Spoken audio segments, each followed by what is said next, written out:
सभी साथियों को नमस्कार। मैं गजेंद्र विष्णु हाजिर हूं एक नई वीडियो के साथ। आप सभी का शिक्षा समाचार में हार्दिक स्वागत। अपन लोग इस वीडियो में चर्चा करने वाले हैं PDIFMS 3.0 पर। जो संविदा कार्मिक हैं, एजुकेशन डिपार्टमेंट में पोस्टेड हैं, उन सभी के हर वर्ष 5% है वो साथियों इंक्रीमेंट लगता है, उनका बेसिक है वो चेंज होता है।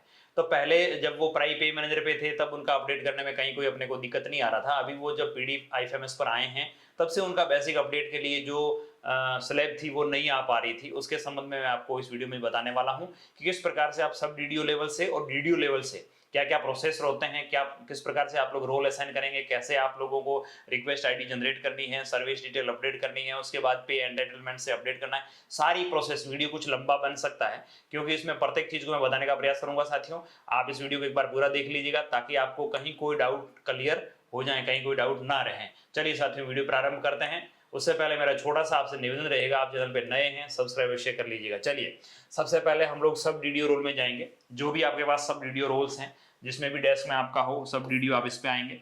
इसमें आते हैं साथियों, आप लोग देखेंगे ये इसका होम पेज दिखेगा। इसके अंदर सबसे पहले आपको रोल असाइनमेंट करना है, वर्क कॉन्फ़िगरेशन, इसके अंदर रोल असाइनमेंट करना है। और रोल असाइनमेंट के अंदर आप लोगों को साथियों पे entitlement, service detail, family detail, इन सभी के लिए रोल असाइनमेंट होना जरूरी है। यदि रोल असाइन नहीं है तो आपका काम प्रॉपर तरीके से नहीं होगा। अब पे एंटाइटलमेंट के लिए मैंने मेकर, चेकर, अप्रूवर सब बना रखा है। ये सब DDO लेवल्स पर था और DDO लेवल पर भी maker, checker, approver, role assign होने जरूरी है। यदि DDO लेवल जो आपके CBOs हैं वहां पर यदि ये रोल असाइन नहीं हो रखे हैं तो आप लोग जो रिक्वेस्ट भेजेंगे वो प्रॉपरली उनके पास नहीं जा पाएंगे और वो लोग उसको अप्रूव या रिजेक्ट नहीं कर पाएंगे। तो आप लोग जब भी ये करें उससे पहले निवेदन कर लें अपने DDO सर से कि हमारे जो आगे CBO लेवल पे जो रिक्वेस्ट जाएगी वहां पे भी रोल असाइन होने चाहिए। जहां तक 99% CBOs लेवल पर ये रोल असाइन ऑलरेडी कर रखे होंगे तो कहीं कोई आपको दिक्कत नहीं आएगी। अब ये रोल असाइन होने के बाद अपन लोग जैसे ही एम्प्लॉय मॉडिफिकेशन के तहत पे एंटाइटलमेंट पे क्लिक करते हैं, उस कर्मचारी की पे एंटाइटलमेंट खोल रहे हैं तो साथियों ऊपर एक लाइन आती है, kindly update the service detail page before proceeding with पे एंटाइटलमेंट। आप पे एंटाइटलमेंट चेंज करना चाह रहे हैं तो उससे पहले उसकी सर्विस डिटेल को अपडेट कर लें। यदि किसी कर्मचारी की सर्विस डिटेल पहले आपने एक बार भी अपडेट नहीं की है PDIFMS पर तो उसका पे एंटाइटलमेंट आप लोग अपडेट नहीं कर पाएंगे, चाहे वो संविदा कार्मिक हो चाहे नॉर्मल इंप्लॉइज हो। हम लोग इस वीडियो में संविदा कार्मिकों की बात कर रहे हैं तो आप लोगों को क्या करना है, पहले उस कार्मिक की सर्विस डिटेल को अपडेट करना है। तो सर्विस डिटेल अपडेट करने के लिए वही एम्प्लॉय मॉडिफिकेशन के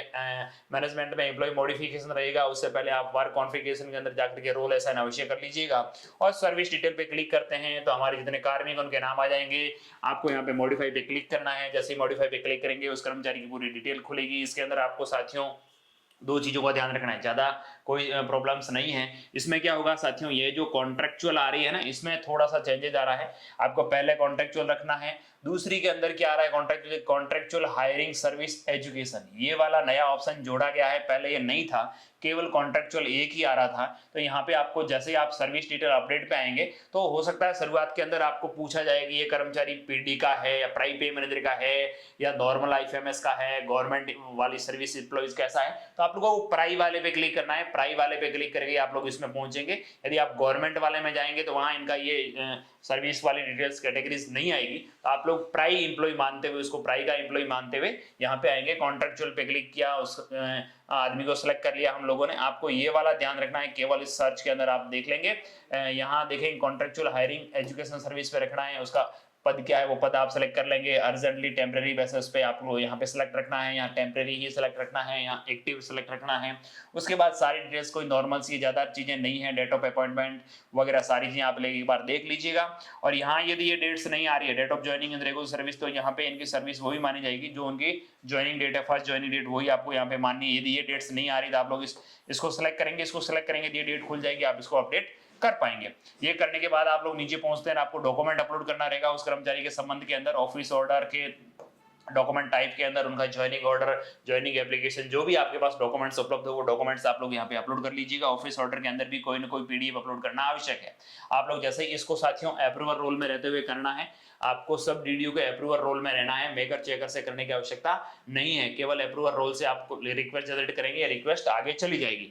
आपने अपडेट सर्विस डिटेल पे क्लिक किया, कंफर्मेशन मांगा, ओके किया, चली गई। अब आप देखेंगे यहाँ पे आपके जो रिक्वेस्ट बनी थी वहां देखेंगे सर्विस डिटेल मॉडिफिकेशन और उस एम्प्लॉय का नाम आएगा और करंटली असाइन यहाँ पे CBO का नाम आएगा।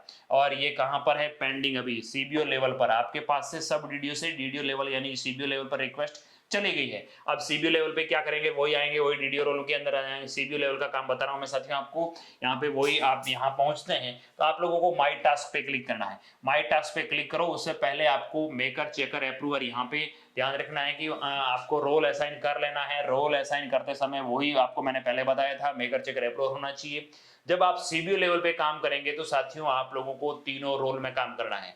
जब आप सब डीडीओ लेवल पर थे, पीओ लेवल पर थे, तो आपने वहां पे केवल अप्रूवर के अंदर रिक्वेस्ट बनाई, हो गया ओके, कोई इश्यू नहीं। लेकिन जब सीबीओ लेवल की बात आती है तो सीबीओ लेवल पर साथियों मेकर चेकर अप्रूवर में काम करना रहता है। तो सबसे पहले मेकर लेवल पे जाएंगे, क्योंकि जो रिक्वेस्ट आईडी बड़ी थी वो मेकर लेवल पर ही आई है। आपको माई टास्क लिस्ट पे क्लिक करना है। यहाँ पे जाएंगे तो पेंडिंग लिस्ट के अंदर आपको जो पेंडिंग रिक्वेस्ट है वहां पे दिख जाएगी। एम्प्लॉय मॉडिफिकेशन रिक्वेस्ट, उस कर्मचारी का नाम आ जाएगा, आपके पास पेंडिंग है, ये पेंडिंग दिखा रही है। तो यहाँ ब्लू कलर के अंदर जो रिक्वेस्ट आईडी दिख रही है, आप लोगों को इस रिक्वेस्ट आईडी पे क्लिक करना है। जैसे हम लोग रिक्वेस्ट आईडी पे क्लिक करते हैं उस कर्मचारी की जो पीओ लेवल से डिटेल्स भरी गई वो डिटेल्स आपके सामने यहाँ पे दिखेगी। यदि ये डिटेल्स आपको ठीक नहीं लगती है कि यहाँ पर यार सुधार जरूरी है, ये चीज तो सही नहीं है, तो आप लोगों को मेकर लेवल पर तो इसको आगे फॉरवर्ड करना रहेगा, रिवर्ट नहीं कर पाएंगे, रिजेक्ट नहीं कर पाएंगे। आप मेकर लेवल पर हैं, उस रिक्वेस्ट को आगे फॉरवर्ड करेंगे, डिटेल्स देख लें, डॉक्यूमेंट्स देख लें, पीडीएफ सही है या नहीं। फॉरवर्ड के एक ही ऑप्शन आएगा, आप फॉरवर्ड पे क्लिक कर देंगे। फॉरवर्ड पे क्लिक करेंगे, आपसे कंफर्म मांगेगा, ओके करेंगे। उसके बाद आप रोल चेंज करेंगे, चेकर रोल में जाएंगे, वही चेकर रोल में आपको आगे से आगे बढ़ाने का ऑप्शन मिलेगा। उसके बाद रोल आप वापस अप्रूवर करेंगे। मैं इसको थोड़ा शॉर्ट में करने के लिए कर रहा हूँ साथियों। अब मैं किस रोल में हूँ, चेकर पे मैंने ये काम कर दिया। उसके बाद अप्रूवल में जाएंगे तो अप्रूवल रोल के अंदर देखेंगे आप लोग रिजेक्ट, रिवर्ट और अप्रूव तीन ऑप्शन आ रहे हैं। यदि आपको यहाँ पे लगता है कि ये मुझे रिजेक्ट करनी चाहिए, ये इन्होंने जो रिक्वेस्ट भेजी है ठीक नहीं है, डॉक्यूमेंट सही नहीं लगे, तो आप लोग रिजेक्ट कर सकते हैं। वो रिजेक्ट हो जाएगी। रिवर्ट करना चाहें तो उस अप्रूवर के पास वापस चली जाएगी पीओ लेवल पर, और आप अप्रूव करना चाहें, आपको लगता है कि ये सारी चीजें ठीक है तो अप्रूव कर सकते हैं। जो भी सूटेबल लगे वो आप कर लीजिएगा। ये करने के बाद कंफर्म हो गया, अप्रूव कर दिया मैंने। अब मैं वापस पीओ लेवल पे जा रहा हूँ साथियों। पीओ जो सब डीडीओ रोल है उसके अंदर गया हूँ। यहाँ पे जाकर के मैंने अभी सर्विस डिटेल अपडेट करी। अब हम लोगों को पे एंटरटेनमेंट अपडेट करने का ऑप्शन मिलेगा। आप लोग वही एम्प्लॉय मॉडिफिकेशन पे एंटरटेनमेंट डिटेल पे क्लिक करेंगे।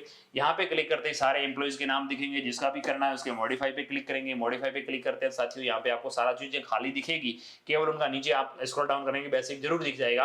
यहाँ पे एंटरटेनमेंट चेंज का रीजन आपको सेलेक्ट करना है।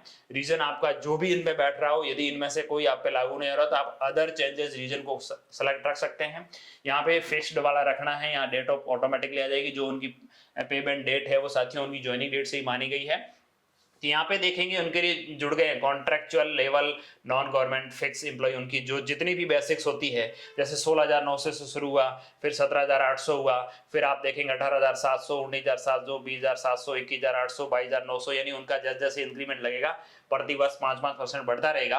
तो फिलहाल जिनकी 9/12/2022 की पोस्टिंग है उनके लिए 19,700 रुपए 1 जुलाई 2025 से हो चुके हैं। तो उनके लिए आप लोगों को साथियों 19,700 वाला सेलेक्ट करना है। जैसे हम लोग इसको सेलेक्ट करते हैं और यहाँ पे क्या होगा साथियों, डीए रेट 0 आ जाएगी और आपको 1 रखना है, और एचआरए रेट भी 0 रखनी है। दोनों रेट्स को 0 रखना रहेगा, क्योंकि इनको केवल और केवल बेसिक मिलता है, डीए और एचआरए दे नहीं है। तो आप लोगों को डीए और एचआरए में 0 सेलेक्ट रखते हुए यहाँ रीकैलकुलेट पे क्लिक करना है। जैसे आप लोग रीकैलकुलेट पे क्लिक करते हैं साथियों, देखिए उनका बेसिक, एचआरए और ये सारी चीजें ऑटोमेटिकली कैलकुलेट हो गई। आप लोग देख पाएंगे यहाँ पे बेसिक उनका 19,700 हो गया। पहले कितना था, 18,700। मैंने यहाँ करते रीकैलकुलेट करते 19,700 हो गया। अब आप देखेंगे ये हो गया, लेकिन एचआरए में 0 आ रहा है। तो क्योंकि उनको एचआरए दे ही नहीं है, जब लोग हम लोग उनको अलाउंस के अंदर जाकर के नहीं जोड़ देंगे तब तक एचआरए उनको मिलेगा नहीं। तो ये आपको कहीं कोई टेंशन करने की आवश्यकता नहीं है। और यहाँ से अपडेट पे एंटाइटलमेंट पे क्लिक करेंगे। जैसे हम लोग पे एंटाइटलमेंट पे क्लिक करते हैं, यस आएगा, कंफर्म करिएगा, और ये रिक्वेस्ट चलेगी वापस सीबीओ के पास। वही अब हम लोग वापस सीबीओ रोल खोलते हैं। यहाँ पे जाएंगे सीबीओ रोल, इसमें जाते हैं तो वही वापस मैं आपको बताना चाह रहा था, मेकर चेकर अप्रूवर के थ्रू करना है। आप लोग वहाँ मेकर पे क्लिक करेंगे। जैसे ही मेकर पे क्लिक करेंगे माई टास्क लिस्ट पे जाएंगे। यहाँ पे पेंडिंग लिस्ट के अंदर वही साथियों पे अटेंडमेंट डिटेल मॉडिफिकेशन की रिक्वेस्ट आ जाएगी उस कर्मचारी की। यहाँ पे वही रिक्वेस्ट आईडी पे क्लिक करना है। जैसे रिक्वेस्ट आईडी पे क्लिक करेंगे उनकी सारी डिटेल्स आपके सामने दिखेगी, 19,700 वगैरह सारी डिटेल्स आएगी। आप इसको नीचे से फॉरवर्ड पे क्लिक करेंगे। वापस बताना चाहूंगा, मेकर लेवल पर केवल फॉरवर्ड का ही ऑप्शन होता है, रिवर्ट या रिजेक्ट का ऑप्शन नहीं होता है। आप इसे रिवर्ट या रिजेक्ट करना चाह रहे हैं तो अप्रूवर तक बढ़ाना होगा, वहीं से रिवर्ट या रिजेक्ट होगी। आपने जैसे इसको फॉरवर्ड किया, कंफर्म मांगा, ओके किया, किया, वही रोल चेंज किया, चेकर में जाएंगे, वही रिक्वेस्ट आईडी पे क्लिक करेंगे, वही आपको फॉरवर्ड करनी रहेगी। चेकर से करने के बाद लास्ट रोल आता है इसमें अप्रूवर। अप्रूवर में जब आप जाएंगे या वही पेंडिंग टास्क लिस्ट के अंदर, पेंडिंग के अंदर वही कर्मचारी की रिक्वेस्ट आईडी पे क्लिक करेंगे, उसकी सारी डिटेल खुलेगी। यहाँ 3 ऑप्शन दिखेंगे, रिजेक्ट, रिवर्ट और अप्रूव। यदि सही है तो आप लोग अप्रूव कर दीजिए, सही नहीं है तो रिजेक्ट कर दीजिए। इसके अंदर एक छोटी सी खामी मुझे ये लगी कि उस पीओ लेवल से जब रिक्वेस्ट आ रही है तो उसके अंदर किसी प्रकार का डॉक्यूमेंट्स अपलोड नहीं मांगा जा रहा है। ये एक बहुत बड़ी मिस्टेक है। तो मैं आईएफएमएस डिपार्टमेंट से भी मेरी रिक्वेस्ट रहेगी, इसमें कोई न कोई डॉक्यूमेंट अटैच का ऑप्शन अवश्य डालें, ताकि जो भी सीबीओ लेवल पर इस रिक्वेस्ट को जब अप्रूव करे तो कम से कम उसका जो इंक्रीमेंट ऑर्डर है वो कम से कम यहाँ अपलोड हो, तो उसको देखा जा सके कि वास्तव में उसकी क्या होनी चाहिए बेसिक। यदि आप डॉक्यूमेंट्स ही नहीं है, बिना डॉक्यूमेंट्स देखे हुए हम लोग उसको अप्रूव कर रहे हैं, तो हम लोगों को ऑफलाइनली डॉक्यूमेंट्स उसका चेक करना होता है, देखना होता है। तो आप लोग जो भी आपको सुटेबल लगे, रिवर्ट, रिजेक्ट या अप्रूव, जब आप उसको अप्रूव कर देंगे साथियों, कंफर्म मांगेगा, ओके करिएगा, उसकी बेसिक है वो चेंज हो गई। अब अगली बार जब उसकी सैलरी बनाएंगे तो उसकी बेसिक अपडेट के अनुसार सैलरी प्रोसीड हो जाएगी। तो ये था पीडीआईएफएमएस पर किसी संविदा कार्मिक का बेसिक अपडेट करने के संबंध में हम लोगों ने विस्तार से चर्चा कर ली। इसके संबंध में भी आपको कहीं कोई पीडी के संबंध में अभी अपडेशन डेली चल रहे हैं, अभी डीए एरियर की प्रोसेस चल रही है। आप लोग देखेंगे सैलरी एरियर इसमें नहीं बन पा रहा है, धीरे धीरे इसमें अपडेशन हो रहे हैं। आप लोग ऐसा जरूरी नहीं कि हम लोग जैसा इस वीडियो में बता रहे हैं वैसे ही आगे चलता रहे। हो सकता है अपडेट होने के बाद कुछ नए तरीके आ जाएं, इसमें डॉक्यूमेंट अपलोड का भी तरीका आ जाए, हो सकते हैं कुछ न कुछ आगे वाले टाइम के अंदर इसमें अपडेट हो सकते हैं। तो साथियों, आपने हमारे साथ इतने समय तक हमें देखा, आपका एक बार पुनः बहुत बहुत आभार।